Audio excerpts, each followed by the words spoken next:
سورہ ہود آیت نمبر 57۔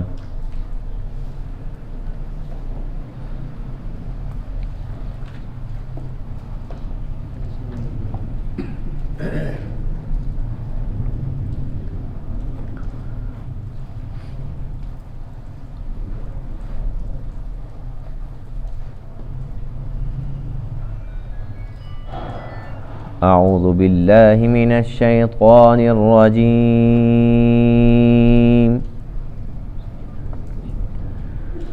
بسم اللہ الرحمن الرحیم۔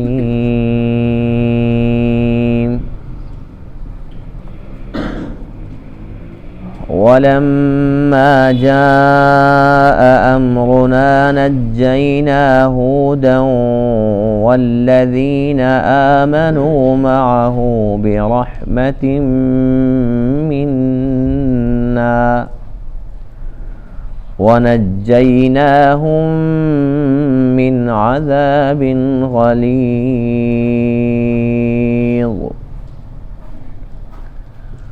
وتلك عاد جحدوا بآيات ربهم وعصوا رسله واتبعوا أمر كل جبار عنيد۔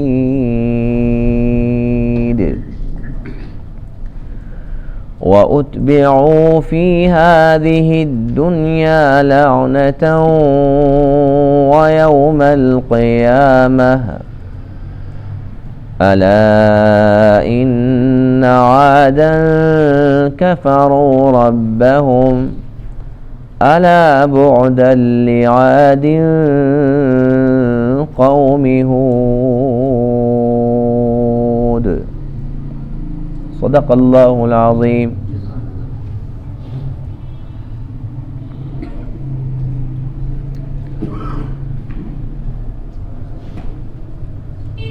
آج کے درس میں آیت کریمہ میں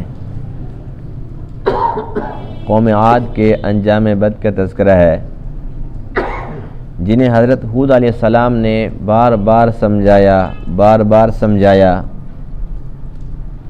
کہ اللہ تعالیٰ کی وحدانیت پر ایمان لے آؤ، میری نبوت پر ایمان لے آؤ، اور اب تک جو کچھ تم نے کفر اور شرک کیا اس پر اللہ تعالیٰ سے استغفار کر لو۔ وَيَا قَوْمِ اسْتَغْفِرُوا رَبَّكُمْ ثُمَّ تُوبُوا إِلَيْهِ، اللہ تعالیٰ سے استغفار کر لو، توبہ کر لو، اللہ تعالیٰ راضی ہو جائے گا۔ لیکن یہ قوم بہت ضدی قوم تھی، یہ کہنے لگے کہ اے ہود بار بار ڈراتا ہے، لے عذاب۔ جب ان لوگوں نے از خود اللہ سے اللہ کا عذاب مانگا، وہ تو قدرت والا رب ہے، اس نے پھر عذاب بھیجا۔ اللہ تعالیٰ نے ان کے جو جرائم تھے ان کا بھی تذکرہ فرمایا، ان آیت کریمہ کے اندر اس کا بھی تذکرہ ہے کہ یہ کیا کرتے تھے۔ اللہ تعالیٰ کی وحدانیت کے بھی منکر تھے، اللہ تعالیٰ کے تمام رسولوں کے منکر تھے، اس لیے کہ ہود علیہ السلام کے تو منکر تھے ہی، ایک نبی کا منکر وہ سب نبیوں کا منکر ہوتا ہے، ایک کتاب کا منکر وہ سب کتابوں کا منکر ہے۔ تو اللہ فرماتے ہیں کہ یہ لوگ چونکہ بڑے ضدی تھے، اللہ اور اللہ کے رسول کے نافرمان تھے، اس لیے ہم نے ان تمام کو ختم کر دیا، اور ختم بھی کون سی مخلوق سے کرایا؟ ہوا سے۔ ہوا بھی اللہ تعالیٰ کی مخلوقات میں سے ایک مخلوق ہے۔ اللہ نے ہوا کو حکم دیا کہ تھوڑی سی تیز ہو جا، وہ ایسی تیز ہوئی ایک دوسرے کے ساتھ ٹکرا کے پاش ہو گئے، ختم ہو گئے۔ اور جہاں پر یہ ہوا چل رہی تھی عین اسی جگہ پر ہود علیہ السلام اور آپ پر ایمان لانے والے تقریباً 4000 لوگ موجود تھے، انہیں کچھ بھی نہیں ہوا۔ اللہ نے دکھا دیا کہ یہ میری قدرت ہے، عین عذاب کی جگہ پر بھی جو لوگ میرے پیارے ہیں وہاں پر موجود ہوں گے، وہ محفوظ ہوں گے۔ اللہ تعالیٰ کی ہوا تابع ہے نا، اللہ نے حکم دیا کہ کس کس کو ہلاک کرنا ہے، کس کس کو چھیڑنا بھی نہیں ہے، جیسے اللہ کی چاہت تھی ویسے ہی ہوا۔ تو اس لیے اللہ تعالیٰ کے عذاب سے ہر وقت ڈرتے رہنا چاہیے، وَلَمَّا جَاءَ أَمْرُنَا، اور جب ہمارا حکم آیا، نجینا ہودن، ہم نے نجات دی ہود علیہ السلام کو، والذین آمنوا معہ، اور ان کو بھی جو آپ پر ایمان لائے، برحمت منا، ہماری طرف سے خاص رحمت ہوئی ان پر، وَنَجَّيْنَاهُمْ مِنْ عَذَابٍ غَلِيظٍ، اور ہم نے انہیں نجات دی عذاب غلیظ سے، گاڑے عذاب سے، وَتِلْكَ عَادٌ، اور یہ جو عاد ہیں، قوم عاد، جَحَدُوا بِآيَاتِ رَبِّهِمْ، انہوں نے اپنے رب کی آیات کا انکار کیا، وَعَصَوْا رُسُلَهُ، اور اللہ تعالیٰ کے رسولوں کا انکار کیا، عصوا نافرمانی کی، مخالفت کی ان کی، وَاتَّبَعُوا أَمْرَ كُلِّ جَبَّارٍ عَنِيدٍ، اور ان لوگوں نے اتباع کی ہر جبار عنادی ضدی انسان کی۔ پھر اس کا انجام کیا ہوا؟ وَأُتْبِعُوا فِي هَذِهِ الدُّنْيَا لَعْنَةً، اور ان کے پیچھے لگا دی گئی اس دنیا کی زندگی کے اندر لعنت، وَيَوْمَ الْقِيَامَةِ، اور قیامت کے دن بھی ان پہ لعنت پڑے گی۔ الا سن لو، ان عادن کفروا ربہم، بے شک جو قوم عاد تھے انہوں نے اپنے رب کا انکار کیا۔ الا سن لو، بعدا لعاد، ہلاکت ہے، تباہی ہے عاد کے لیے، قوم ہود جو ہود علیہ السلام کی قوم تھی۔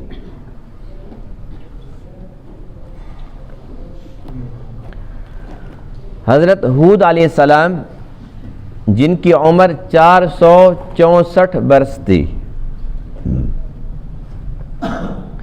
اور جیسا کہ اللہ تعالیٰ ہر ایک نبی کو 40 سال کی عمر کے اندر نبوت عطا فرماتے ہیں، تو ہود علیہ السلام کو بھی 40 سال کی عمر میں نبوت عطا ہوئی، تو 464 میں سے 40 نکالو تو کتنے بچے؟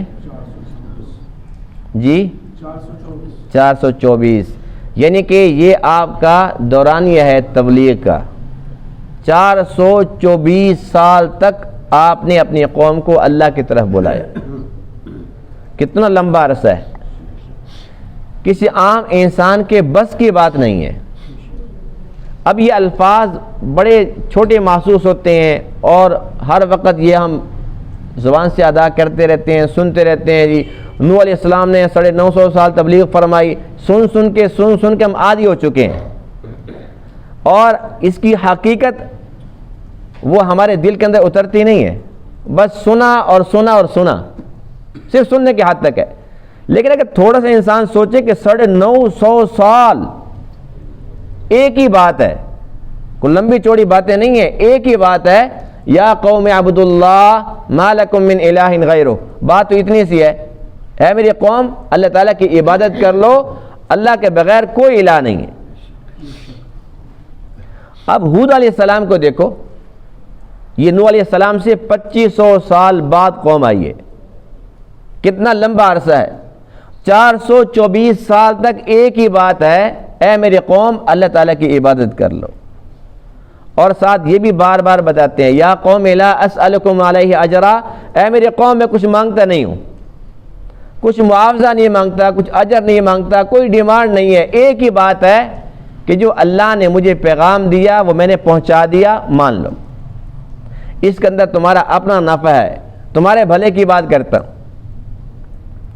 لیکن یہ تو ایسی قوم تھی، ایک تو شرک کے اندر حدیں کراس کی ہوئی تھی، دوسرا تکبر کی بھی انتہا تھی۔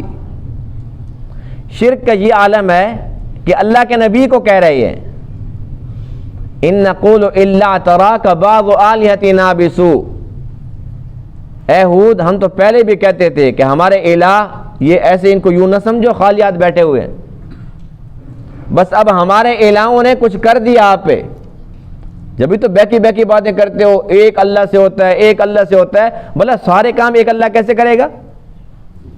مشرکین مکہ بھی یہی کچھ کہتے تھے، اجعل الآلہۃ الہ واحدہ ان ھذا لشیء عجاب، کہ سارے الہ ختم، ایک الہ، یہ تو بڑی تعجب والی بات ہے۔ اس لیے ان لوگوں نے 360 بت گھڑ رکھے تھے، وہ کہتے تھے بھلا ایک الہ سارے کام کیسے کرے گا؟ تو یہ ایسے مشرک تھے قوم عاد، اللہ کے نبی ہود علیہ السلام کو کہنے لگے کہ بھائی بس اب تو ساری بات سمجھ آ گئی ہے، یہ جو آپ کہتے ہیں نا جی ایک اللہ سے ہوتا ہے اور ایک اللہ سے ہوتا ہے اور باقی ان بتوں میں کچھ نہیں رکھا، اب نا مخبوط الحواس بن گئے ہو، نعوذ باللہ من ذالک، بہکی بہکی باتیں کرنے لگے ہو، ہمارے بتوں کی مار پڑ گئی ہے۔ اس حد تک مشرک تکبر کا یہ عالم ہے، کہنے لگے من اشد منا قوہ، ہم سے زیادہ قوت ور کون ہے قوت والا؟ اللہ نے جواب دیا اولم یروا، کیا انہوں نے دیکھا نہیں ہے ان اللہ الذی خلقہم، وہ اللہ جس نے ان کو پیدا فرمایا، ہوا اشد منہم قوہ، وہ ان سے زیادہ قوت والا ہے۔ اللہ نے تھوڑی سی طاقت تو کیا دے دی، طاقت کے نشے میں شیطان بن گئے، اللہ اور اس کے نبی سے مقابلے پر اتر آئے۔ تو میں عرض یہ کر رہا تھا کہ یہ عام انسان کے بس کی بات نہیں ہوتی۔ ہم خود دیکھ لیں اپنے گھروں کے اندر، ایک گھر میں 5 10 بندے ہیں بے نمازی، ہم ایک بار کہتے ہیں، 2 بار، 5 مرتبہ، حد 20 مرتبہ، پھر کیا کہتے ہیں؟ جاؤ جہنم میں۔ اور اگر کوئی کہتے جی آپ کا بیٹا نماز پہ نہیں آ رہا اور آپ کا بھائی نماز پہ نہیں آ رہا، تو ہم کیا کہتے ہیں؟ بس یہ میں نے تو بڑا سمجھایا، میں کیا کروں؟ اسے یہ بات سمجھ نہیں تو بس ٹھیک ہے جائے جہنم میں۔ یعنی کہ اپنی اولاد کے ساتھ ہمارا یہ رویہ ہے کہ ہم 2-4 مرتبہ بات کرتے ہیں، پھر ہم کہتے ہیں جی بس فرض ادا ہو چکا ہے، بس اب ہم بری ذمہ ہو گئے۔ بیوی بات نہیں مانتی، بیٹی بات نہیں مانتی، بہن بات نہیں مانتی، گھر کے اندر 10 بندے 2 نماز پڑھ رہے، گھر کے اندر 7 بندے 1 نماز پڑھ رہے، اپنے گھر کے اندر ہمارا بس نہیں چلتا، اور ہم 2-4 مرتبہ کہتے ہیں، پھر ہمیں شرم آنا شروع ہو جاتی۔ وہ غلط کام کر رہے ہیں، ان کو شرم نہیں آتی، ہم اچھی بات کر رہے ہیں کہ او جی نماز پڑھ لو، اور نماز پڑھ لو، اچھی بات کہتے ہیں میں شرم آتی، ہم چھوڑ دیتے ہیں۔ تو یہ اللہ کے نبیوں کا ظرف ہوتا ہے، 950 سال تبلیغ فرمانا، یا جیسے ہود علیہ السلام نے 424 سال تک لوگوں کو اللہ کی طرف بلایا، یہ اللہ کے نبیوں کا اعلیٰ ظرفی ہے، عام انسان کے بس کی بات نہیں ہے۔ اور وہ ایسے ظالم ہوتے ہیں، ہمیں تو کوئی ہاتھ تو لگا کے دکھائے، ہم تو اس کا ہاتھ توڑ دیں گے، بھئی ہم نے تو بات کیا، نماز پڑھو، نہیں پڑھتے جاؤ جہنم میں۔ اللہ کے نبیوں کو مارا گیا، تشدد کا نشانہ بنایا گیا، کتنا ان کو ستایا گیا، اس کے باوجود پھر انہوں نے اپنا مشن نہیں چھوڑا، اپنے کام میں لگے رہے، اس لیے کہ نبی آنکھوں والے ہوتے ہیں، ہم تو اندھے ہیں، جو اللہ کے نبی ہوتے ہیں وہ آنکھوں والے ہوتے ہیں، انہیں سب کچھ نظر آ رہا ہوتا ہے کہ اگر اس بندے نے میری بات نہ مانی تو اس کا، پھر اس کی نسل کا کیا انجام ہوگا، وہ ہر ایک کے انجام کو دیکھ رہے ہوتے ہیں۔ اور اللہ تعالیٰ نے ان کے اندر پھر بہت زیادہ صبر بھی ڈال رکھا ہوتا ہے کہ جتنی بھی تکلیفیں برداشت کرتے ہیں لیکن پھر صبر چھوڑتے نہیں ہیں۔ تو آپ نے بھی حق ادا فرمایا، لوگوں کو اللہ کی طرف بلاتے رہے، یہاں تک کہ جب دیکھا کہ یہ لوگ بالکل ہی ضد پہ اڑ گئے ہیں، تب آپ نے ارشاد فرمایا فَإِن تَوَلَّوْا، اگر تم اعراض کر رہے ہو، میری بات سمجھنے کے لیے تیار نہیں ہو، فَقَدْ أَبْلَغْتُكُمْ مَا أُرْسِلْتُ بِهِ إِلَيْكُمْ، تو پھر میں نے تو حق ادا کر دیا، اللہ کا پیغام پہنچا دیا۔ اب ہونا کیا ہے؟ پہلے ہی بتلا دیا، وَيَسْتَخْلِفُ رَبِّي قَوْمًا غَيْرَكُمْ، اللہ تعالیٰ کا قانون یہی ہے کہ جب نافرمانی حد سے بڑھ جاتی ہے اللہ اس قوم کو ختم کر دیتا۔ قوم عاد کو ختم کیا، تمہیں ان کا خلیفہ اور نائب بنایا۔ آج اگر تمہاری سرکشی اس حد تک بڑھ رہی ہے، اللہ تمہیں بھی ختم کر لے گا۔ وَيَسْتَخْلِفُ رَبِّي قَوْمًا، اللہ کسی اور قوم کو خلافت دے دے گا، غیرکم، جو تمہارے علاوہ ہوگی۔ وَلَا تَضُرُّونَهُ شَيْئًا، اور تم اللہ کا مقابلہ نہیں کر سکتے، تم اس کا کچھ بھی نہیں بگاڑ سکتے۔ سب کچھ سمجھا دیا، پھر اس کے بعد وہ وقت آ گیا جس کے یہ خود طلبگار تھے، یہ خود ڈھیٹ بنے ہوئے تھے، اللہ سے اللہ کا فضل نہیں مانگتے تھے، اس کی رحمت نہیں مانگتے تھے، اس کا عذاب مانگ رہے تھے۔ تو اللہ فرماتے ہیں کہ پھر ہم نے عذاب بھیج دیا۔ وَلَمَّا جَاءَ أَمْرُنَا، جب ہمارا امر آیا، ہمارا حکم آیا، یہ عذاب کا حکم تھا۔ اور اس کی تفصیل یہ ہے کہ سب سے پہلے اللہ تعالیٰ نے بارشوں کو بند کر دیا.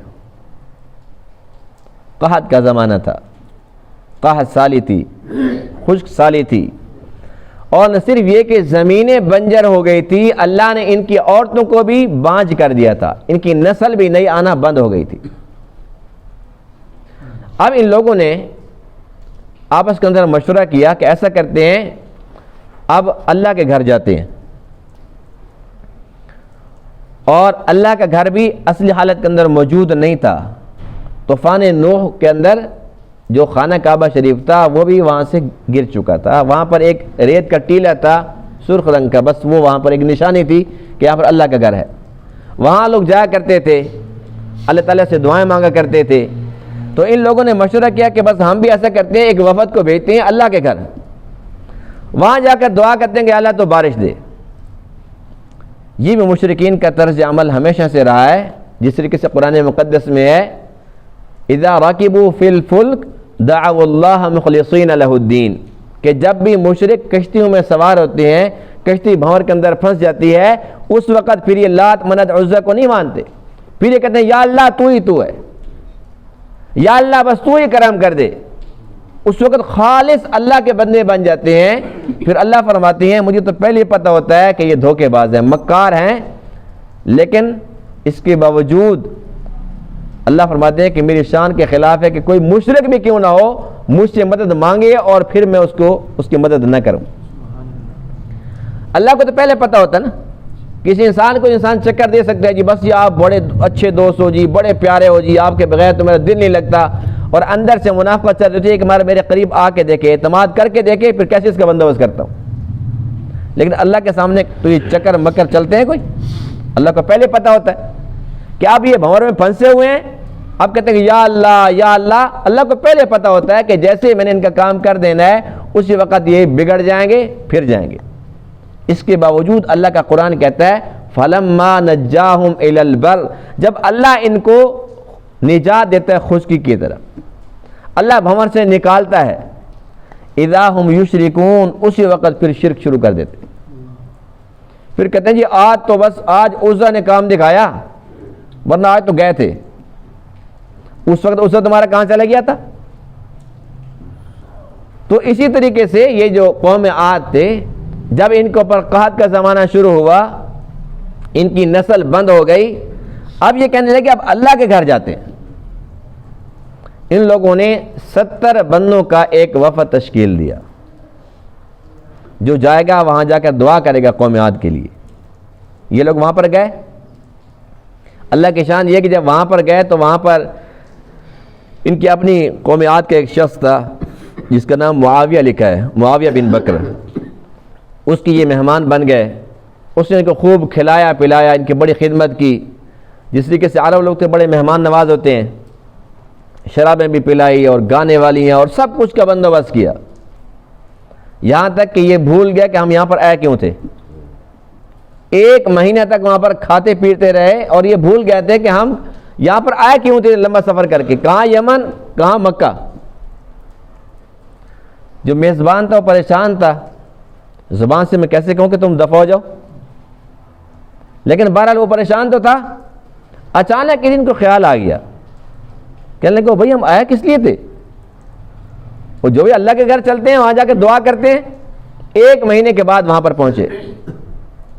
انہوں نے دعا کی کہ یا اللہ ہم بہت پریشان ہیں اور ہمیں بارش چاہیے، اس لیے کہ قحط سالی ہے، ہماری عورتیں بانجھ ہو چکی ہیں، ہماری نسل بند ہو چکی ہے، بس تو مہربانی کر اور بارش دے.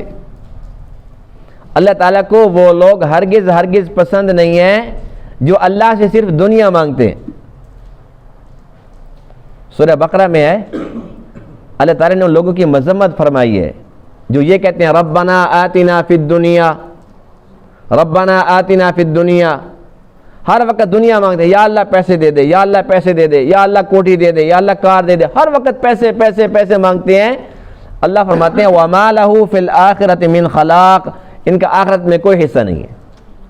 جب انہیں آخرت نہیں چاہیے تو ہم زبردستی دیں گے؟ اللہ کو یہ لوگ پسند نہیں ہے. وَمِنْهُمْ مَنْ يَقُولُ، کچھ لوگ ایسے ہیں جو یوں کہتے ہیں ربنا آتنا فی الدنیا حسنہ، وفی الآخرۃ حسنہ وقنا عذاب النار. جو اللہ سے یوں دعا مانگتے ہیں اے اللہ دنیا کی بھی بھلائی دے اور دین کی بھی بھلائی دے اور آخرت کے عذاب سے محفوظ فرما. اللہ فرماتا ہے کہ یہ لوگ مجھے پسند ہیں. تو قوم عاد نے وہاں جا کر یہی نہیں کہا اللہ ہم توبہ کرتے ہیں, آج ہم اپنے ایمان کا اعلان کرتے ہیں, تیرے گھر پہنچے ہوئے ہیں, تیرے بندے بنتے ہیں. یوں نہیں کہا یا اللہ بس بادل دے دے, بارش دے دے, کہا سال ہی ختم ہو جائے, نہ تیری بات مانیں گے نہ تیرے نبی کی بات مانیں گے, بس اپنے مطلب کے لیے آئے کھڑے. حدیث پاک میں کہ غیب سے آواز آئی کون سا بادل چاہیے, سفید چاہیے, سیاہ چاہیے, یا سرخ چاہیے؟ کہنے لگے کہ بس سیاہ ٹھیک ہے, کالے بادل ہوتے ہیں نا, کالی گھٹائیں بڑی برستی ہیں. انہوں نے خود سلیکٹ کر لیا کہ یا اللہ بس ٹھیک ہے کالے بادل چاہیے. اللہ نے ان کی دعا قبول فرما دی. اب جب وہ کالے بادل آئے تو اس کا نقشہ سورہ احقاف کے اندر موجود ہے. فلما رأوه عارضا مستقبل اودیتہم, جب ان لوگوں نے دیکھا کہ بادل آ رہے ہیں, قالوا هذا عارض ممطرنا, اوئے ہوئے زبردست بادل ہیں, اب تو بڑے برسیں گے, بڑا مزہ آئے گا. اللہ فرماتے ہیں بل هو ما استعجلتم به, یہ وہ ہے جس کی تم جلدی طلب کرتے تھے. کب آئے گا عذاب؟ یہ وہ ہے. ریح فیہا, اس میں ہوا تھی. عذاب علیم, اس میں دردناک عذاب تھا. تدمر کل شیء بامر ربها, ہر ایک چیز کو اللہ کے امر سے ہلاک کر دیا, سب کچھ تباہ و برباد ہو گئے ان کا. اور چونکہ یہ بادلوں سے بڑے ترسے ہوئے تھے, جیسے بادل ہے نا تو یہ خوشیاں منانے کے لیے اکٹھے ہو گئے, گھروں سے باہر نکل آئے, بڑا مزہ آئے گا, بڑا مزہ آئے گا. اس کے بعد جو ہوا چلی تو وہ اتنی تیز ہوا تھی, ایک ان کے قد بہت بڑے بڑے تھے, بہت طاقتور مخلوق تھی. جب ہوا تیز چلی ایک دوسرے کے ساتھ ٹکرا کے پاش ہو گئے, تباہ و برباد ہو گئے. اور اللہ فرماتے ہیں وَأَمَّا عَادٌ فَأُهْلِكُوا بِرِيحٍ صَرْصَرٍ عَاتِيَةٍ, بڑی تیز اور تند ہوا تھی. سَخَّرَهَا عَلَيْهِمْ 7 لَيَالٍ وَثَمَانِيَةَ أَيَّامٍ, 7 راتیں اور 8 دن مسلسل چلتی رہی. 7 راتیں اور 8 دن مسلسل چلتی رہی.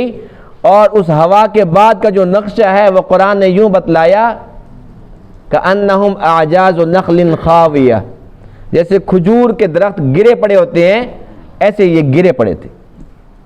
فہل تری لہم من باقیہ, کہ آپ کو کوئی باقی نظر آیا؟ تو یہ اللہ کی قدرت ہے. حدیث پاک میں ہے کہ قوم عاد پر جو ہوا آئی تھی وہ مغرب سے آئی تھی, جو ان کے لیے عذاب الہی بن کر آئی تھی. اور فرمایا کہ اللہ تعالیٰ نے میرے لیے مشرق سے ہوا بھیجی. قوم عاد کے لیے کہاں سے آئی تھی؟ مغرب سے. فرمایا کہ میرے لیے مشرق سے آئی, اور وہ ایسی ہوا تھی جس کے اندر اللہ تعالیٰ کی رحمت تھی. یہ کون سا موقع تھا؟ غزوہ احزاب, غزوہ خندق کے موقع پر, جب سارے کے سارے مشرک اکٹھے ہو گئے تھے اور صحابہ کرام پریشان تھے, تب اللہ تعالیٰ نے مشرق سے ہوا بھیجی اور ان کے خیمے شیمے سب کچھ اکھڑ گئے اور سارے کا سارا لشکر بھاگ گیا تھا. ایک اور حدیث پاک سنیے, امی عائشہ رضی اللہ عنہ فرماتی ہیں کہ جب بھی کبھی تھوڑا سا بھی موسم خراب ہوتا تھا, بادل آتے تھے, تھوڑی سی ہوا تیز ہوتی تھی, تو حضور علیہ الصلوۃ والسلام فوراً وضو فرماتے اور مسجد میں چلے جاتے اور نماز کے اندر مشغول ہو جاتے. امی عائشہ فرماتی ہیں کہ میں نے پوچھا اے اللہ کے رسول, جب تھوڑی سی اچھی ہوا چلتی ہے, بادل آتے ہیں تو لوگ خوش ہوتے ہیں, خوشیاں منا رہے ہوتے ہیں, لیکن آپ کے چہرے انور کا رنگ تبدیل ہو جاتا ہے, بہت پریشان ہو جاتے ہیں, آپ پہ کب کبھی طاری ہو جاتی ہے, نماز کے اندر مشغول ہو جاتے ہیں, وجہ کیا ہے؟ تو آپ نے فرمایا کہ اے عائشہ تجھے پتہ ہے کہ قوم عاد کے پاس یہی بادل تو آئے تھے, وہ لوگ بھی تو خوشیاں منا رہے تھے کہ یہ برسیں گے, ھذا عارض ممطرنا, یہ برسنے والے ہیں, ابھی بارش آنے والی ہے, بہترین موسم بن جائے گا, خوشگوار ماحول ہو جائے گا, سال ختم ہو جائے گی. لیکن ان لوگوں نے کیا سمجھا تھا کہ اللہ کی رحمت برسے گی، لیکن اللہ کا عذاب برسا تھا۔ مجھے ڈر لگتا ہے جب وہ ماحول بنتا ہے تو مجھے ڈر لگتا ہے ایسا نہ ہو کہ اللہ کا عذاب آ پڑے۔ یہ کون ہے؟ نبیوں کے نبی، جن کے لیے اللہ نے کائنات کو وجود عطا فرمایا، جن کے صدقے سے کائنات آباد ہے، نبیوں کے نبی ہیں، امام الانبیاء، خاتم النبیین، فخر الرسل۔ آپ کا طرز عمل امت کو کیا پیغام دے رہا ہے کہ یہ وقت خوشیاں منانے کا نہیں ہوتا، یہ اللہ کی طرف متوجہ ہونے کا وقت ہوتا ہے۔ لیکن آج ہم بھی قوم عاد کی طرح ہر قسم کی برائی کا شکار بھی ہیں اور ڈھیٹ بھی بن چکے۔ کچھ بھی ہو جائے، اب تو صورتحال یہ ہے اولے پڑ رہے ہیں، کوئی مسئلہ نہیں ہے، ہم تو تصویریں بنا رہے ہیں، ویڈیو بنا رہے ہیں، ہم دیکھ رہے ہیں زلزلہ آ رہا ہے، پنکھا ہل رہا ہے، جلدی سے تصویر بنا لو۔ یقین جانیے کہ ہم اس حد تک گر چکے ہیں، میں سچ کہہ رہا ہوں، بلا مبالغہ کہہ رہا ہوں، اس حد تک گر چکے ہیں۔ اور یہ جو شیطانی عمل ہے سیلفی کا شوق، اب اگر اوریجنل شیطان آ جائے اور آ کر وہ کہے جی میں وہی ہوں جس نے آدم کو سجدے سے انکار کیا تھا، کہیں گے بھائی جان ذرا میرے ساتھ کھڑو، تھوڑی سیلفی تو بنوا دوں۔ حقیقت کہہ رہا ہوں، اتنا شوق ہے۔ یعنی کہ لوگ جا رہے ہیں فرعون کے پاس، مصر میں وہ پڑا ہوا ہے، قرآن یہ کہہ رہا ہے النار یعرضون علیہا غدوا وعشیا، صبح و شام آگ کا عذاب ان پہ پڑ رہا ہے، قرآن کہہ رہا ہے۔ لیکن اس کی تصویریں نیٹ پر ہیں یا نہیں ہیں؟ لوگ جا رہے ہیں ساتھ کھڑے ہو کے تصویر بنا رہے ہیں، وہ شیطان ہے، وہ فرعون ہے جس نے کہا تھا انا ربکم الاعلی، اللہ کی لعنت پڑ رہی ہے، اس کے ساتھ تصویر بن رہی۔ عجیب شوق ہے، ہر جگہ ایک ہی شوق ہے، یعنی اللہ کا عذاب آیا ہوا ہے، زلزلہ آیا ہوا ہے، طوفان آیا ہوا ہے، بندہ مرا ہوا ہے، حادثہ ہو گیا ہے، اس کی ٹانگ کٹی پڑی ہے، جلدی سے موبائل نکال کے ویڈیو بنا رہے۔ اللہ کی لعنت ہے یا نہیں ہے؟ اللہ کی پھٹکار ہے یا نہیں ہے؟ تو اللہ تعالیٰ کے عذاب سے ہمیں ڈرنا چاہیے، اس لیے کہ اللہ آج بھی وہی ہے، اللہ کی طاقت بھی وہی ہے، اللہ کے فیصلے بھی وہی ہیں۔ بدل گئے تو انسان بدل گئے۔ قوم عاد کے ساتھ اللہ تعالیٰ کو کوئی ضد نہیں تھی، نعوذ باللہ من ذالک، کہ ہم سے بڑا پیار ہے، وہ بھی اللہ کی مخلوق تھی، وہ بھی انسان تھے۔ اگر ان سے پیار نہ ہوتا اللہ ان کی طرف اپنا نبی ہود نہ بھیجتا۔ اللہ نے نبی کیوں بھیجے ہیں؟ ان سے پیار تھا کہ ان کے ہمیشہ ہمیشہ کی زندگی بن جائے، ہمیشہ کے عذاب سے بچ جائیں، دنیا آخرت کے اندر کامیاب ہو جائیں۔ اللہ کو تو سب سے پیار ہے۔ جس طریقے سے قوم عاد نے نافرمانی کی، آج ان کا نام برائی سے لیا جا رہا ہے۔ اور اسی بات کا ذکر ہے نا وَأُتْبِعُوا فِي هَذِهِ الدُّنْيَا لَعْنَةً، دنیا کی زندگی ان پہ لعنت ان کے پیچھے لگا دی گئی۔ یہی تو لعنت ہے۔ آج ہم کیا کریں؟ بہت برے تھے، بہت برے تھے، یہ لعنت نہیں ہے۔ وَيَوْمَ الْقِيَامَةِ، قیامت کے دن بھی ان کے اوپر لعنت پڑ رہی ہوگی۔ اگر آج ہم بھی وہی برے کام کریں گے، بے شک اللہ کے محبوب کی اس دعا کے برکت سے ایک دم سے عذاب تو نہیں آئے گا، ایک دم سے امت ختم تو نہیں ہوگی، اس لیے کہ یہ آخری امت ہے۔ لیکن بہرحال اللہ تعالیٰ کی پھٹکار تو پڑنی ہے، وہ کسی بھی شکل میں پڑے۔ آج ہر ایک انسان پریشان ہے، ہر بندہ پریشان ہے، گھر میں پریشانی، بازار میں پریشانی، دکان میں، کاروبار میں، ہر جگہ پریشانی ہے۔ یہ اللہ کا عذاب ہے کہ نہیں ہے؟ ضروری نہیں کہ اللہ تعالیٰ قوم عاد کی طرح ہوا کو تیز کر دے، قوم لوط کی طرح اس کے اوپر پتھروں کی بارش برسا دے۔ اللہ کے عذاب کی کئی شکلیں ہوتی ہیں۔ ایک شکل یہ بھی ہے کہ آج ہر قسم کی نعمتیں ہیں، پھر بھی انسان بے سکون ہے، پریشان ہے۔ وجہ ایک ہی ہے کہ ہم اللہ سے دور ہو گئے۔ تو اس بات کی ضرورت ہے کہ ہم اپنے رب کو راضی کر لیں۔ اللہ تعالیٰ راضی ہونے کے لیے تیار ہے، ہم سستی میں پڑے ہوئے ہیں، ہمارے پاس وقت نہیں ہے۔ وقت ہے تو فیس بک کے لیے، واٹس ایپ گروپ بنے ہوئے ہیں اس کے لیے ہے، یعنی کہ فضول کام کے لیے بڑا وقت ہے۔ 6 گھنٹے گزر جائیں گے پتہ بھی نہیں چلے گا۔ مسجد میں آتے ہیں تو بار بار گھڑی کو دیکھ رہے ہوتے ہیں، 2 منٹ رہ گئے اور 3 منٹ رہ گئے، 2 منٹ اوپر ہو گئے، بس ہمارا یہ ذہن بنا ہوا ہے۔ ہم اللہ تعالیٰ کو راضی کریں، انشاءاللہ اللہ راضی، دنیا کے اندر بھی سرخرو ہوں گے اور آخرت کے اندر بھی سرخرو ہوں گے انشاءاللہ۔ اللہ تعالیٰ ان تمام باتوں کو سمجھنے عمل کرنے کی توفیق عطا فرمائے۔ وآخر دعوانا الحمدللہ رب العالمین۔